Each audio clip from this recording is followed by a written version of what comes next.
कान्हा की एक मधुर बाल लीला। ठाकुर जी ने एक बार ताता मिर्ची खाई, फिर बड़ो मजा आयो। ब्रजरानी यशोदा भोजन कराते कराते थोड़ी सी छूकी हुई मिर्च लेकर आ गई, क्योंकि नंद बाबा को बड़ी प्रिय थी। लाकर थाली में एक और रख दी। तो अब ठाकुर जी बोले कि बाबा हम आज और कछु नहीं खानो, ये खवाओ, ये कहाँ है, हम ये खाएंगे। तो नंद बाबा डराने लगे कि नाय नाय लाला, ये तो ताता है, तेरो मुंह जल जावेगो। तो लाला बोलो, नाय बाबा अब तो यही खानो है मोए।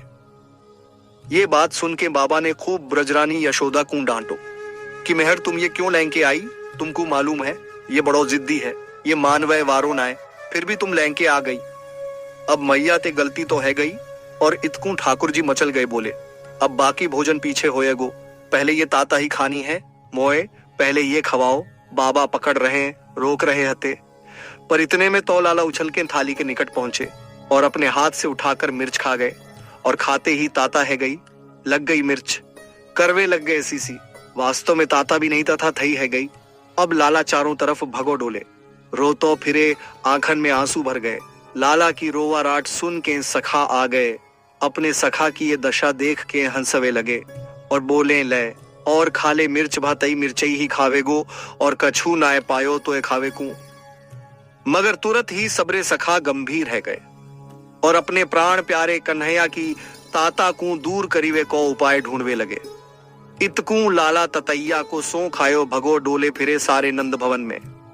बाबा मेरो मोह जर गयो, बाबा मेरो मोह जर गयो, मोह में आग पजर रही है, अरे मैया मर गयो, बाबा कछू करो, कह तो फिरो डोले।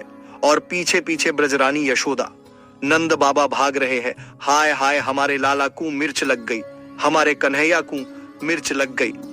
महाराज बड़ी मुश्किल ते लाला को पकड़ो, या लीला को आप सुनो मत, बल्कि अनुभव करो कि आपके सामने घटित है रही, फिर आवेगो असली आनंद।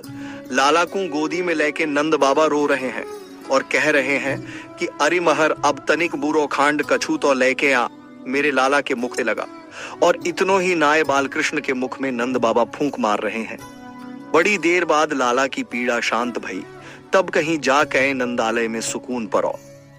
आप सोचो, क्या ये सौभाग्य किसी को मिलेगा?